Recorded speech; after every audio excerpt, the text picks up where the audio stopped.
Alrighty, everybody, welcome back to another My Haunting video. This time we are featuring none other than Cedar Point Halloweekends. I absolutely love going to Cedar Point Halloweekends. It is the just absolute best theme park that you can go to, especially here in the Midwest. It is a smaller level. It's not Disney level scale, but it is definitely way up there in terms of roller coasters, for sure. It's the roller coaster capital of the world. It's in Sandusky, Ohio. I always go to this every year for Halloweekends and their haunted houses. This will be my 12th year in a row going. This video here is going to be more or less a guide on if you're new to going to the park and want to see what it's about, or if you just love Halloween. I definitely recommend you go to Cedar Point Halloweekends here in Sandusky, Ohio. Now, this Halloweekends, this started around the 1990s, I believe. It goes from September 14th, so it's going to start tomorrow, Thursday, all the way through October 29th. My goal here for you, give you this guide, is just give you what to do, what to look out for, and make your time there enjoyable. With Halloweekends, it is less busy the earlier in October. The later you start going towards, mid-Halloween, or not mid-Halloween, mid-October, later October, especially on those Saturdays and the late end of October, it is super busy. So I would recommend, if you have time, go on a Thursday or Friday, Saturday, early October. Sundays are not bad as well. They are also open on Sundays. Go then. It's a lot easier, and you get to have more time in the park, see more stuff around the park, and it's just overall a better experience. I went Thursday last year, absolutely loved it. I didn't get to see the band Midnight Syndicate perform, but overall it was a great experience. Still got to go through all the haunted houses and the haunted mazes, which is the main thing I'm there for. I love haunted houses. It's almost like a big,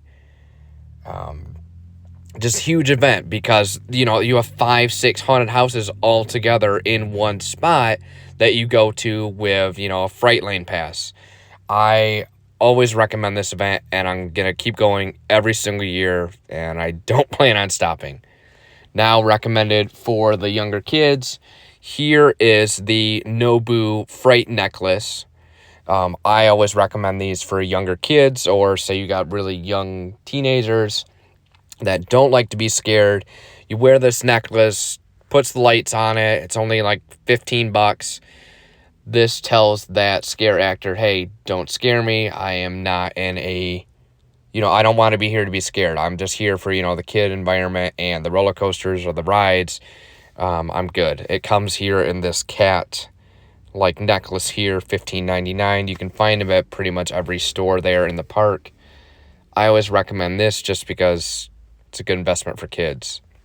Now, that being said, if you go to these haunted houses, you're going to want to get this Fright Lane Pass. This Fright Lane Pass, to me, is the only really way to do Cedar Point, because you skip the line. So for me, I'm from Michigan. To me, it is it's a long drive to Cedar Point. Always get the Fright Lane Pass, because you skip right to the front. Some of these haunted houses are going to have an hour and a half wait. It is going to be a long wait in time just for one haunted houses. I'm trying to see all of them, especially if I'm driving 3 hours to the park. As like what it says here, life is too short.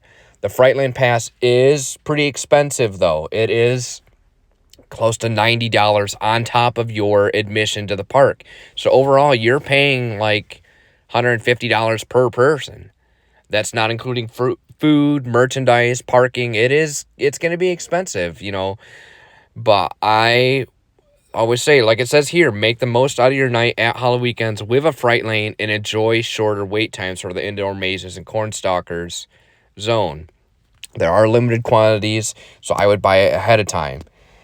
Now, with this being said, get it before it's too late. It's definitely worth it. They have became more popular, so more people are buying them. So you're going to have to wait maybe 20, 30 minutes at most or less, but it's better than waiting 2 hours. They are located in the park following this sign here. That's where you can buy them, and also these signs will direct you now where to go to the haunted house to skip the line. Now, without further ado, here are what we've all been waiting for. Here is the guide for the haunted houses and the mazes. They have some new ones coming out, so fear is waiting for you. I cannot wait to go this year. I always love going, even if it's the same haunted houses, but these are different ones. They are having new ones this year. Yes, there are some similar ones, but there are some new ones, and I cannot wait. I am so excited just to see what's going on, the new decor. I just cannot wait. It's going to be such a great time. Our first one on the list upcoming here, this is Tombstone territory.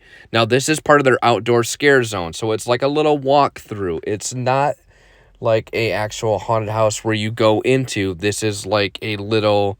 So basically what they do is they pump this area full of fog, such as like... you can't even see 10 feet in front of you. It's so much fun. It's a Western themed, very cool little... They got the music playing. It's very cool. John Wayne meets Day of the Dead. It's a very cool Western type theme. It's in the back area of the park. Next, we have right almost next to Tombstone territory where you can enter is none other than Cutthroat Cove. Cutthroat Cove is where do the crews of the sunken ships sail, where no sunken ships sail no more. Inside Cutthroat Cove, me hearties, to all who have walked the plank, they are here and ready for you to join them in all eternity. This here is the entrance to Cutthroat Cove. You'll look for this giant pirate mast. I always recommend this outdoor scare zone. It's pirate themed. It is very cool. They got undead pirates. The music is great. The theming. There's just so much fog everywhere. Definitely recommend this. You got to go see it. Make sure you go see Cutthroat Cove. Next, we have Blood on the Bayou. Now, Blood on the Bayou has changed a lot for me recently because it's different than what it used to be. But with this...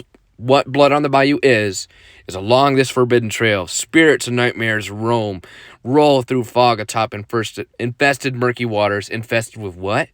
Only you can help solve the mystery, grab some brave explorers, and see what you can find out down in the bayou. Now, this is the entrance to Blood on the Bayou. Some of these are pictures I have gotten from years past when I've gone, so a lot of these are my own personal photos I've taken of the park. This is what the entrance looks like. I don't mind Blood on the Bayou. I really enjoy it. They changed it, though, however, to where it used to go around through the dragster, one of the main roller coasters. Now it's a long boarded park, or plank, like walkway, where it's almost like a circle. It's not bad, however, it is rather long. I do enjoy this mystical, down under, Louisiana vibe. I always recommend Blood on the Bayou as well. Now, up next, we've got this, it's not newer, but it is called Bloodbath.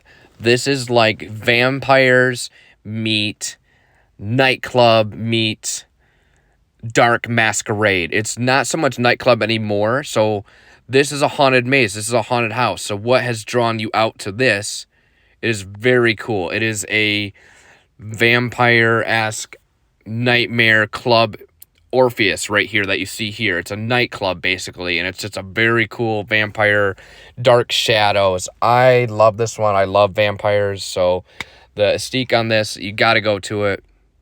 It is very cool to see. Just one of the ones I always recommend is towards the very back part of the park.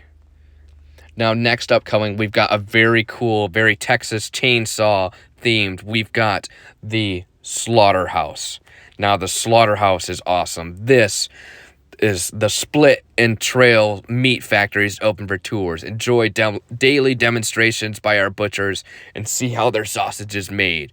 They're always on the lookout for a wide variety of meats, including yours. Now, this is where the entrance of the Slaughterhouse begins. You'll see this giant meat truck here. This is in the Frontier Trail, kind of like near the wooded area. I always love this haunted house because they have a very cool, like an ice factor or an ice area where they store the meat and keep it cold area. They have a bunch of cows everywhere, meat.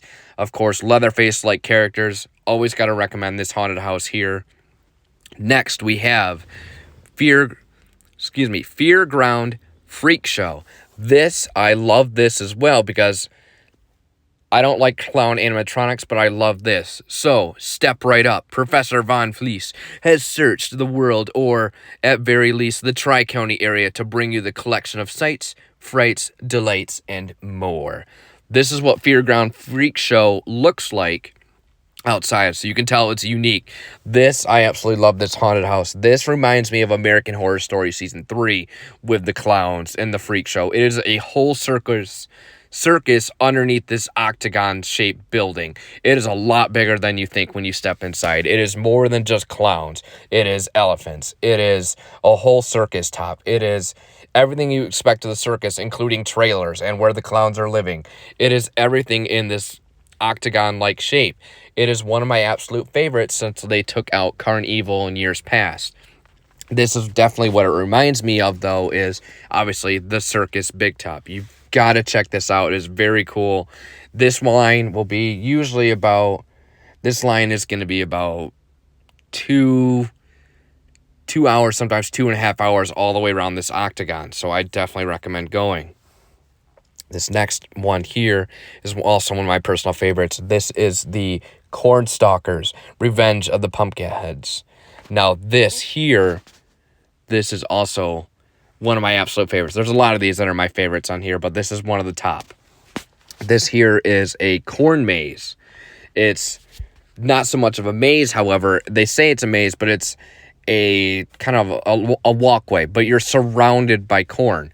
And it takes you out of the park, almost like out of your element. Now this, it's not a haunted house. This is like that walk-through maze.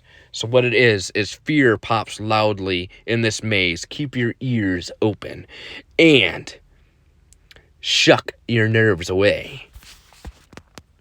Because there's more than just corn in this field. I love it because it's unique because there's so much fog. You can't see in front of you at all. It's just billowing fog. There's lights. It really brings you out of your element and distorts you. Definitely recommend Cornstalkers.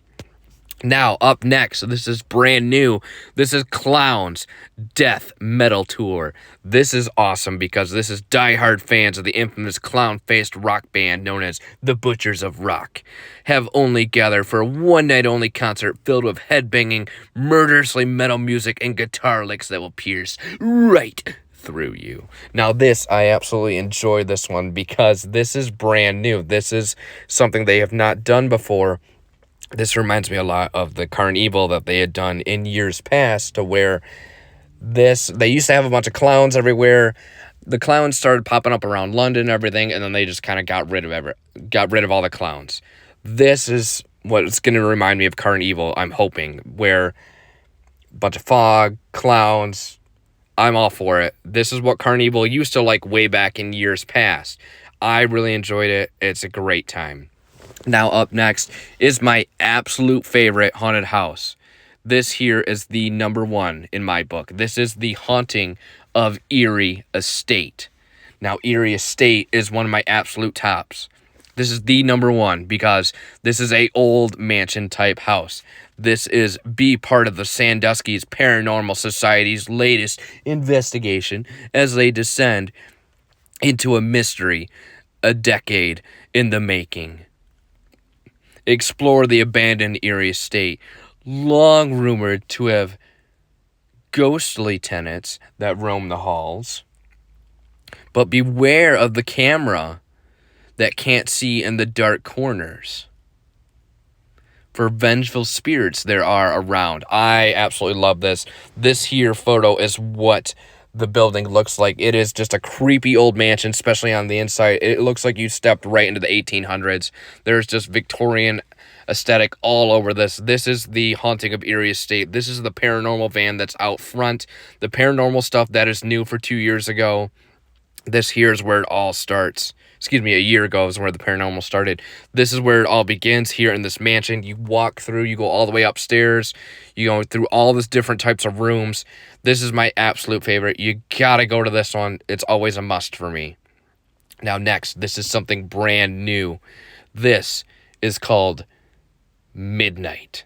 Now this guy here is from Mr. Midnight. This is from Midnight Syndicate. So now they are bringing a haunted house to you. This is going to replace Hexed. This was a witch haunted house. So this new house is called Midnight, featuring none other than Mr. Midnight from Midnight Syndicate. This is a haunted maze. Now, this is something brand new, and I cannot wait to see it. I loved seeing Mr. Midnight last year. So now this here, Mr. Midnight invites you into his mysterious evil residence, where you will be introduced to the Book of the Dark, and all the fears, terrors, and horrors living within its pages. If he allows you to leave, you will never be the same. Dare to be his guest and see what dark stories Mr. Midnight holds for you. Now, this is the location of Midnight. This is right by Gatekeeper near the front of the park of the main entrance. I absolutely am ecstatic for this. This is going to be so much fun going to this haunted house. I can't wait.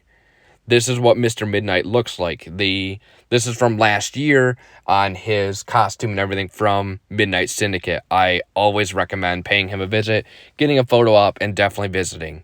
Now, that being said, Mr. Midnight, this is his Fear Emporium. This is his store that he has at Cedar Point right next to the dragster, where you can buy everything Cedar Point Halloweekends related. There is more than just t-shirts and hoodies. There is mugs, there's ceramics, there is gift books, pretty much anything Cedar Point related. If you're looking for a gift, pick it up here because there is just everything. Now, next, I'm going to go over the overall guide itself. It's going to be on your phone. They don't have the paper guide, so I figured I might as well go over it.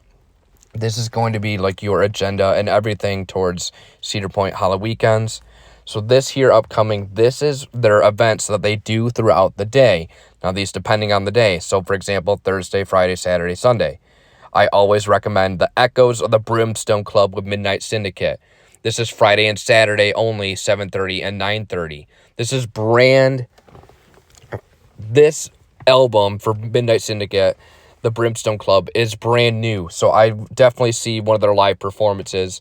They are one of my absolute top favorite bands, especially for Halloween. I have them all over my Halloween playlist, and I definitely recommend seeing them. I mean, they do have a lot of other great shows here, such as like the Witch Sisters, the Butchers of Rock, the Telltale Heart, where they read off Edgar Allan Poe's famous story, The Monsters Are Coming with Charlie Brown. They have a lot of great stuff for kids here too, like a murder mystery musical, character appearances. They have like Dracula, Frankenstein, other big character appearances, man. Sorry, can't talk today. And then also they have a Fangs After Dark. Now, this here is the haunted indoor mazes. These are all the mazes that I went over with earlier for you. When you see that F next to the name, that stands for the Fright Lane Pass. These are all the haunted houses you can get into with the Fright Lane Pass and skip to the front. I always recommend these. These here are, this is why I go to Cedar Point. I don't really go on the rides. I go for the haunted houses and to see all of those. They are open usually right up until midnight, Thursday through Saturday. And then when it's Sundays, they're open till about 8 p.m. You got to go to these. If you go to Halloweekends and you don't go to haunted houses, I mean, you got to go. That's a number one for me. I mean, there's just so much to do, but I definitely recommend these. Next, you have the outdoor scare zones. These are different from your haunted houses because these are all outside. The reason, however, there is the F next to Cornstalkers is because this is always slammed every single year. There's always a 2-hour wait for this. It's because it's one of the best scare zones. Some of these scare zones, however, these are just to go from an area in the park to the other part of the park. You have to go through them. So be warned, if you have little kids, make sure they're wearing those necklaces because they will scare kids if they're in that area. But it's not like super anything big. It's just a bunch of fog everywhere, and they have scare actors throughout the fog and music playing. It's very cool that it's all outdoors. This is just kind of like a area that you have to walk through. Now, I mentioned an area that you have to walk through. I figured I'd go over the map. So this is the entire map that we have here for Cedar Point. A lot of it is in the back left-hand corner of the map. All that red stuff there that you see, that is where the haunted houses and everything are. There is some of the stuff up front here. We see the Haunting of Erie Estate. And then you also see down here towards the bottom this here is where the new midnight is going to be. This is going to be towards the entrance of the park, right there where it says midnight next to gatekeeper. That's right towards the entrance. I recommend going towards the back of the park and then coming your way backwards towards the entrance rather than starting right off at midnight. It makes the day so much easier. So when you start back towards the death metal clown, that number 9 up there, go through Tombstone territory, work your way back towards Freak Show, Cornstalker, Slaughterhouse, almost on like a U shape, a backward N shape, going backwards, and then going through, and you go down to, obviously, Erie Estate is one of the second to the last you'll hit, and then midnight. Then you can do whatever you want. If you want to ride rides, go for it. I'm not stopping you. I'm just saying, if this is your guide to go for haunted houses and scare zones, you got to do it. Like, this is what I would do. I always start way back at the back of the park, go around in a backwards N, hit everything that I can, especially with those Fright Lane passes, and it's worth it. I mean, this is why I go. I love Halloween. I don't really do roller coasters. I get motion sickness. You got to do it. Now, with that being said, this is a big part of it. This is Midnight Syndicate. Okay, they are an absolute, like, powerhouse of a Halloween and horror, like, sympathy type band. If you got to look them up on YouTube. This is their new album, Echoes from the Brimstone Club. Sorry, I can't talk. But definitely recommend this album and recommend seeing this band live. It is a unforgettable experience. They are just so cool, and they don't even sometimes have to say a word, and their performance is just moving. The way they play this music and do the instruments, and they bring a whole show to you. It's like props and fog and Halloween decor, everything. You gotta go to it. It is awesome to see. I definitely recommend going to this. It's life-changing. Now, that being said, this is my overall guide to Cedar Point Halloweekends. This is just what I do because I'm coming from Michigan. It is a long time, but I always recommend go to Cedar Point Halloweekends. You'll never regret it. Definitely go. Please like and subscribe if you like this video.